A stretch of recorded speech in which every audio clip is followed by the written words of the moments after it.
떨리는 목소리로 우리에게 연락을 해온 한 제보자. 한 미제 사건에 대해 제보하고 싶다. 한 방송사에 공개된 생존자의 인터뷰를 보고 갑자기 떠오르는 기억에 손발이 덜덜 떨렸다. 미리 알았더라면 더 빨리 제보하려고 노력했을 텐데 이제라도 도움이 되고 싶다. 그놈의 얼굴, 이미지, 입었던 옷까지 전부 기억한다. 특히 그 사람에게 나던 땡땡땡 냄새가 있었다. 자신을 또 다른 피해자라 말하는 그녀가 우리에게 전했던 사건은 바로 신정동 엽기토끼 사건으로 알려진 신정동 연쇄 살인 사건입니다. 김원 사건 파일 신정동 엽기토끼 살인 사건의 또 다른 제보자 편입니다. 2022년 11월 제보자와 통화 이후 저희는 많은 고민이 있었습니다.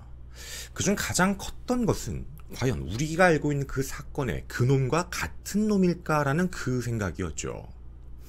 신정동 연쇄살인 사건은 특정 범인이 연쇄적으로 저지른 것인지 모방범죄가 섞여있는 것인지조차 아직은 확정할 수 없는 상황이기에 더더욱 고민이 많았습니다.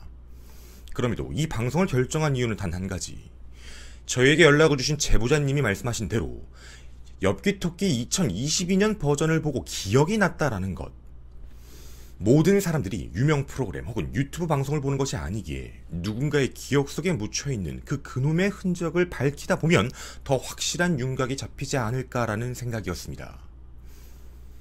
오늘 우리는 바로 이놈이 그놈이다 라는 것을 말하고자 하는 것이 아닌 그 특정 시기 동일한 범행 수법을 나타내는 바로 그 녀석에 대한 정보를 알리고자 함입니다. 2005년 6월 7일 화요일 1차 살인사건. 서울 신정동 사무소에서 공공근로 일을 하던 김씨는 그날도 주택가가 밀집한 그 신정동 골목 사이를 다니며 불법 쓰레기를 수거하고 있었습니다. 오전 9시경 한 주택가 골목길 쓰레기장에서 이상한 물체를 발견합니다. 마대자루로 보이는 것 두 가지로 위, 아래를 덮어놓고 매니큐어가 칠해져 있는 창백한 손이 시선을 끈 것이었죠. 마네킹이라 생각하고 그 물체를 들어 올리는 바로 그 순간 느껴지는 차가움과 묵직함. 마대자루 사이로 보이는 배를 눌러봤을 때 그는 직감했습니다. 사람이었습니다. 발견 당시 사체는 쌀포대 2개를 이용해 하나는 상체 쪽, 하나는 하체 쪽부터 넣었고 그 중간을 노끈으로 묶어 유기를 해놓았습니다. 노끈을 조심스럽게 해체하고 쌀포대를 걷어내자 옷은 전부 입고 있었지만 얼굴 부분만 검은색 비닐봉지로 가려놓은 여성의 시신이 확인됩니다. 피해자의 신원 확인 결과 전날이었던 6월 6일 현충일인 월요일 실종신고가 접수된 20대 후반의 권양이었죠. 실종 당일이었던 오전 9시 가족들과 아침 식사를 함께하고 점심 무렵 감기 증상이 느껴진다며 병원을 다녀오겠다 집을 나섰지만 그 이후 실종이 되었고 다음날 오전 9시 집에서 약 2km 떨어진 쓰레기장에서 주검으로 발견된 것입니다. 부검 결과 위와 장에 남은 음식물들이 가족들과 먹은 그 전날의 음식으로 봤을 때 양을 계산해보면 실종 당일이었던 6일 오후 3시에서 4시 그 사이에 숨진 것으로 판단됩니다. 직접 사인은 경부압박질 식사, 범인은 목을 졸라 살해했고 그 이후에 남은 흔적들로는 머리 뒤쪽에 남은 광범위한 상처, 복부와 등 쪽에 있는 출혈, 양손을 묶은 결박흔까지 아마도 피해자의 강한 저항과 이를 제압하기 위한 범인의 폭행 정황까지도 확인이 되죠. 그리고 부검 감정서에는 충격적인 정황도 기록되어 있습니다. 바로 성범죄의 흔적이었죠.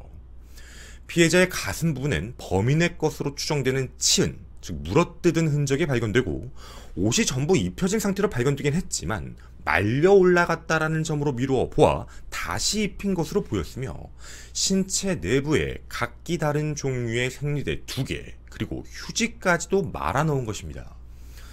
성폭행을 강하게 의심했던 국가수는 정액 반응 검사도 해봤지만 나온 결과는 음성, DNA를 남기지 않은 범인이었죠. 범인은 분명 자신의 흔적을 남길 것을 우려해 흔적을 지웠다라는 정황이 보입니다.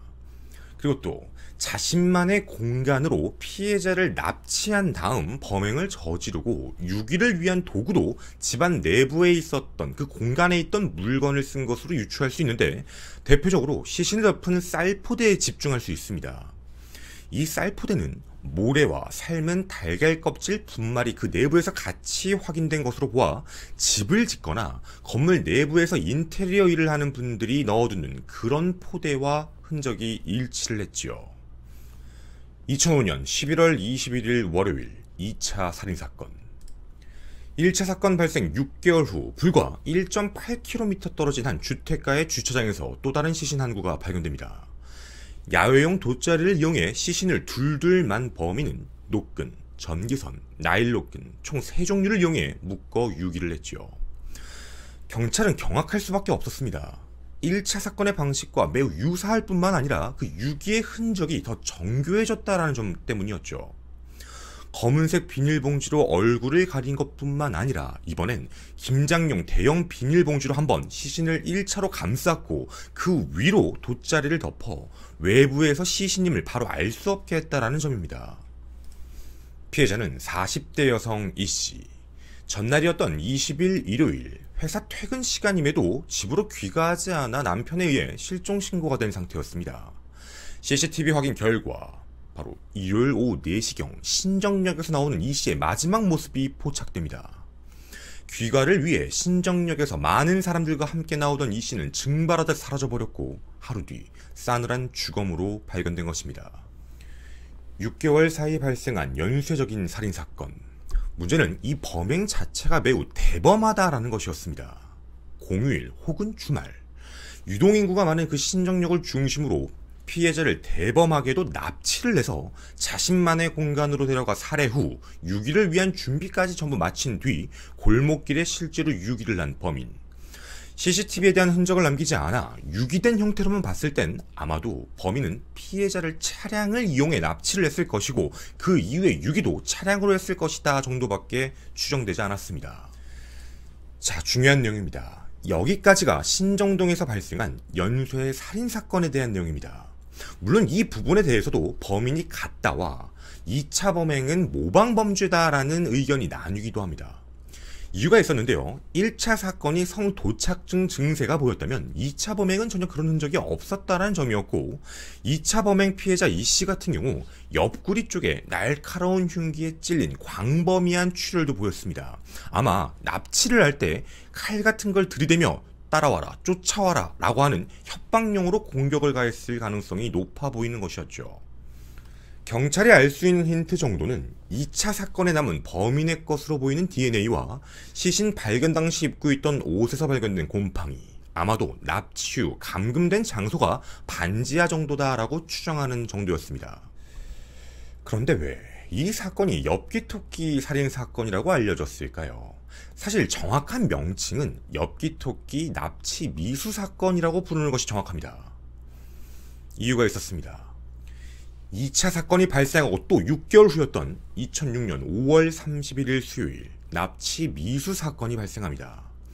그날도 전국 동시지방 선거일이었던 공휴일. 피해자 박씨는 택시를 타고 친구를 만나기 위해 목동 오거리로 향하고 있었습니다. 그런데 잠시 한눈을 판 사이 그 역을 지나게 됐고 결국 신정역에서 하차를 하게 되죠. 약속 장소가 그다지 멀지 않았기에 걸어가려고 마음을 먹었던 박씨. 그런데 어떤 사람이 갑자기 말을 걸어옵니다. 잠깐 와봐라.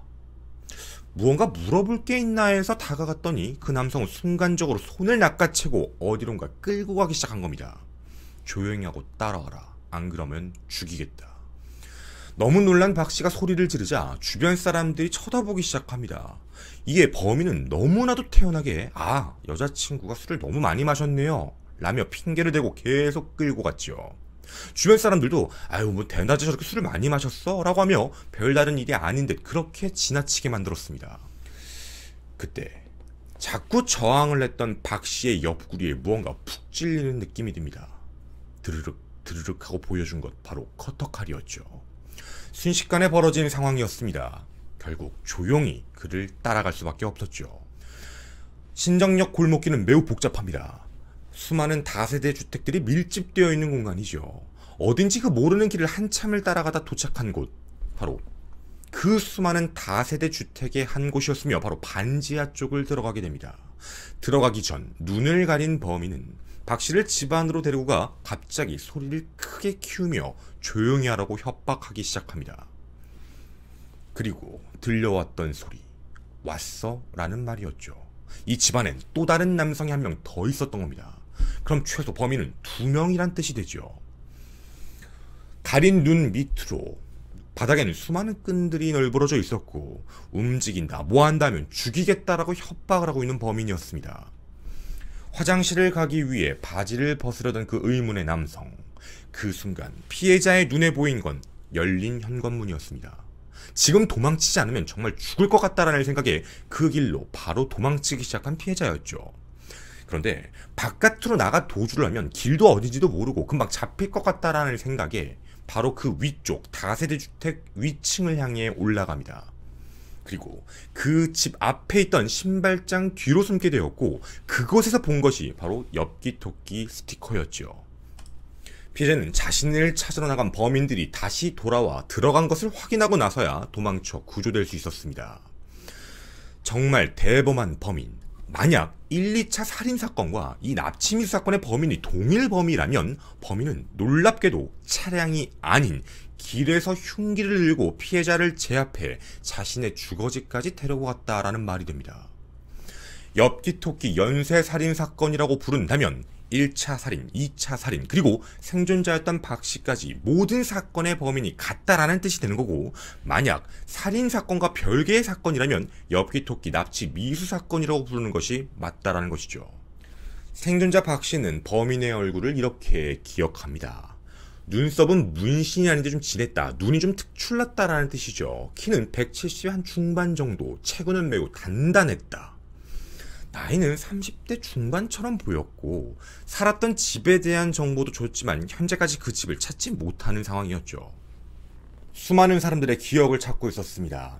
한 방송사에서 오랜 기간 동안 찾고 있었죠. 그리고 14년 만에 또 다른 제보자가 나타났었습니다. 자신이 군대 전역을 하고 일주일 후 바로 시작했던 일, 전봇대에 있는 그 선들을 정리하는 것이었죠. 무언가 불법적으로 선을 따서 TV를 무료로 보는 사람들의 그 선을 끊는 일을 하고 있었다라고 합니다. 그리고 그때 당시 자신의 기억, 2층 계단에 올라가서 신발장 뒤에서 선을 자르려고 봤을 때 그 신발장에 붙어있는 엽기토끼 스티커를 봤다. 그리고 그 선을 몰래 쓰던 반지하를 들어갔는데 그 집을 잊지 못한다. 그 집 거실에 노끈이 엄청 많았기 때문이다 라는 그 기억이었습니다. 당시 봤던 남자의 얼굴도 기억하고 있었죠. 모자를 의도적으로 많이 내렸었다. 결국 방송사는 최면을 통해 그 남자의 얼굴을 다시 한번 상기시키게 됩니다. 그렇게 세상에 공개된 그 남자의 얼굴. 눈매가 매우 강했던 사람. 뭔가 남자다운 얼굴의 모습이었다라는 것이었죠. 과연 범인은 누구일까요? 이 몽타주 속 인물이 매우 궁금했습니다. 저희도 2022년 버전의 영상을 새로 제작해 얼마 전 업로드를 했죠. 그런데 2022년 11월 7일 우리에게 한 통의 제보 메일이 도착합니다. 저희가 업로드했던 최근 영상을 보고 연락했다는 이 제보자는 저희에게 아주 자세한 내용을 설명해 주셨습니다. 이분의 신원 보호를 위해 제가 그분과 통화한 부분을 제 입으로 직접 그대로 읽어드리도록 하겠습니다.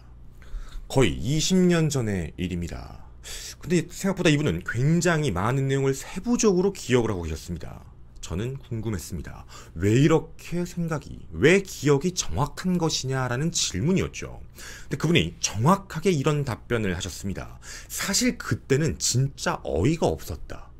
어떻게 이런 범행을 저지르지? 라는 생각이라서 그 임팩트가 너무 셌고, 또 하나 그 남자의 얼굴과 그 남자의 표정, 목소리, 말투, 거기다 자신이 후각이 굉장히 예민한데 그 남자에게서 났던 그 냄새를 잊을 수가 없다 라는 말이었죠. 당시 피해자는 고등학생의 나이였습니다. 친구네 집에서 함께 살고 있었죠. 그 친구네 집은 바로 신정역에 있는 5번 출구 그 근처였습니다. 매우 가까웠다는 것이었죠. 당시 학교가 끝나면 아르바이트를 하러 다른 지역에서 일을 하다가 마무리가 되면 밤 10시에서 10시 30분쯤 항상 지하철을 타고 신정역을 내리셨다라고 합니다. 그날도 마찬가지였습니다. 정확한 날은 기억이 나지 않지만 자신이 동복을 입고 있었다. 아마도 가을에서 겨울 아니면 겨울에서 봄쯤이다라고만 생각을 하고 계셨죠. 첫 번째, 범행 수법에 대한 문제였습니다. 우리가 알고 있는 납치 미수 사건의 범행, 1, 2차 사건에선 몰랐습니다. 피해자분들이 모두 고인으로 발견됐기 때문이죠. 하지만 납치 미수 사건에서 범인이 저지른 행동은 매우 대범한 행동이었습니다. 그런데 저희가 이 사건에 주목을 했던 이유 첫 번째는 바로 이 대범성 때문이었습니다. 피해자는 당시 지하철의 의자에 앉아 계셨습니다. 집에 가기 위해서였죠. 얼마 뒤 신정역에서 내릴 준비를 하고 계신 상황이었습니다. 피해자가 앉았던 위치는 지하철역의 가장 사이드 좌석, 첫 번째 좌석을 남겨둔 그 두 번째 좌석에 앉아 계신 상태였죠. 친구와 문자를 나누고 계셨다고 합니다. 그런데 갑자기 옆에서 누군가가 옆구리를 툭툭 쳤다고 합니다. 그래서 뭐지 하고 옆을 살펴보니 어떤 남자가 자신을 쳐다보며 말을 하고 있었다라고 합니다. 해서 이어폰을 살짝 빼고 네? 라고 얘기를 했더니 자신의 눈을 쳐다보며 눈과 자신의 손 쪽을 번갈아서 쳐다봤다라고 합니다. 마치 자신의 손을 봐라라는 듯이요. 그래서 뭐지 하고 그 손을 따라서 시선이 따라가 봤더니 그 도착한 곳엔 바로 소매 안에 있는 커터칼이었습니다. 그 커터칼을 드르륵 꺼내면서 이런 말을 했다고 합니다. 굉장히 작은 목소리로 조용히 하고 따라와 라는 말이었죠. 여기는 지하철내였습니다. 사람들이 아예 없던 건 아니지만 어느 정도 있는 상황이었음에도 불구하고 정말 대범하게 협박을 하고 있었다는 것이었죠. 이 말 굉장히 중요한 말이었습니다. 곧 신정역이었습니다. 그리고 조용히 하고 따라와라는 말은 어떤 범행을 저지르겠다라는 뜻인데 자신이 생각하는 장소가 있다라는 뜻으로 귀결됩니다. 그게 바로 신정역일 가능성이었죠. 피해자는 우선 너무 당황을 했다고 합니다. 도대체 이게 무슨 상황인가 싶다라는 생각 때문에 다시 이어폰을 꽂고 친구에게 문자를 남겼다고 합니다. 바로 근처에 사는 친구가 있었기 때문이었죠. 지금 이상한 애가 나한테 칼을 들고 협박을 하고 있다. 지금 그쪽으로 와달라, 빨리. 신정역 쪽으로 와달라는 부탁이었습니다. 친구는 처음에 장난인 줄 알았다고 합니다. 그래 너무 진지하게 얘기했으니 당연히 준비를 하고 나오는 상황이었죠. 매우 가까운 곳이었습니다. 그리고 피해자는 이대로 더 있으면 위험할 것 같다라는 생각에 지하철 바로 오른쪽 중간문이 열리는 그 순간을 봤다고 합니다. 한 남성의 무리들이 곧 내리기 위해 있는 모습을 봤고 바로 그 사이로 뛰어들어간 것이었죠. 그리고 뒤를 돌아봤을 때 그 남자는 쫓아오고 있었습니다. 표정 하나 바뀌지 않고 무언가 당황하는 기색도 없이 그대로 주머니에 손을 넣고 따라오는 모습이었죠. 그리고 친구에게 바로 전화를 했다고 합니다. 너무 무서운 상황이라 지금 어떤 남자가 칼을 들고 쫓아온다 라는 말이었죠. 주변에 있던 남자 무리들도 그 상황이 이상하다는 걸 판단하고 누군진 모르지만 일단 보호체제로 함께 있었다라고 합니다. 그렇게 신정역에 문이 열렸습니다. 피해자는 일단 친구를 빨리 만나야 된다라는 생각에 5번 출구 쪽으로 바로 뛰어나가려고 했고 그 남성은 그쪽으로 쫓아오기 시작합니다. 똑같이 뛰어서 말이죠. 정말 무서운 상황이었습니다. 바로 그때 신정역 출구 앞에서 기다리고 있던 친구를 보게 됩니다. 친구도 그 소리를 듣고 쫓아왔고 그 모습을 본 그 범인은 바로 반대편 쪽 향해서 도주를 했다고 합니다. 그분이 정확히 기억을 하시는 게 이거였습니다. 신정역에서 내리게 되면 1번, 5번, 4번 출구가 한쪽, 반대편 출구가 2번, 3번 출구로 기억하는데 그쪽 반대편 출구 쪽으로 나갔다. 역사로 들어간 게 아니라는 겁니다. 아마 범인은 신정역 근처에 살 가능성이 매우 높다라는 것이죠. 그리고 납치를 해 데려갈 공간도 신정역 근처에 있을 가능성이 높다라는 점입니다. 자, 물론 이걸 가지고 무조건 동일범이다라고 판단할 수 없습니다. 커터칼, 조용히 하고 따라와라, 그리고 그 범행에 대한 대범성. 비슷하긴 하지만 다른 범죄일 수도 있으니 말이죠. 하지만 피해자는 저희의 영상을 보고 나서 처음으로 이 모든 영상, 그리고 생존자가 말을 했던 그 영상들까지 다시 살펴보셨다고 합니다. 그런데 자기가 느꼈던 상황, 내용, 흔적, 그리고 공격 수법까지 너무나도 유사해서 이걸 꼭 얘기를 하고 싶었다라는 내용이었죠. 당시에는 굉장히 웃긴 에피소드라고 생각했다고 합니다. 누가 범행을 이런 식으로 저지르냐라고 얘기하며 친구들에게도 되게 우스운 애다, 쟤는 범행 못 저지를 것 같다 라며 웃고 넘겼다가 이게 2022년이 되어 이 사건의 진상을 알게 되고 자신이 그때 당시 피해자가 될 뻔했다라는 생각 때문에 굉장히 무서우셨다고 합니다. 저희는 그 다음 질문을 드릴 수밖에 없었습니다. 그런데 그 다음 질문이 너무나도 소름이 돋았습니다. 분명 가까이서 보셨다고 했으니 그 사람의 인상착의에 대해서 물어볼 수밖에 없었죠. 일단 첫 번째 질문이 이거였습니다. 얼굴이 어떻게 생겼냐? 그분은 정확하게 이렇게 말씀했습니다. 눈이 매우 컸다. 정확히는 눈동자가 진짜 진했다. 그리고 딱 봤을 때는 못생긴 사람이 아니라 굉장히 훈훈하게 생긴 훈남 스타일이었다. 자기도 당시에 아니 왜 이렇게 생긴 사람이 왜 이런 일을 하지? 싶을 만큼의 외모였다라고 생각을 합니다. 그리고 피부는 엄청 하얀색, 뽀얀색이어서 진짜 이런 범죄를 저지를 것 같다라는 판단이 전혀 안 들었다고 합니다. 안경은 쓰지 않았고 당시에 입고 있던 옷은 니트. 자기도 그 니트가 어떤 색이었는지까지도 정확히 기억난다고 합니다. 버건디색의 니트를 입고 있었다. 정말 착하게 생긴 얼굴이었고 나이는 20대 초중반처럼 보인 느낌이었다 라는 것이었죠. 그리고 자신이 도망을 칠 때 키를 봤을 때 자기가 키가 164인데 자기보다 조금 더 큰 것 같았다.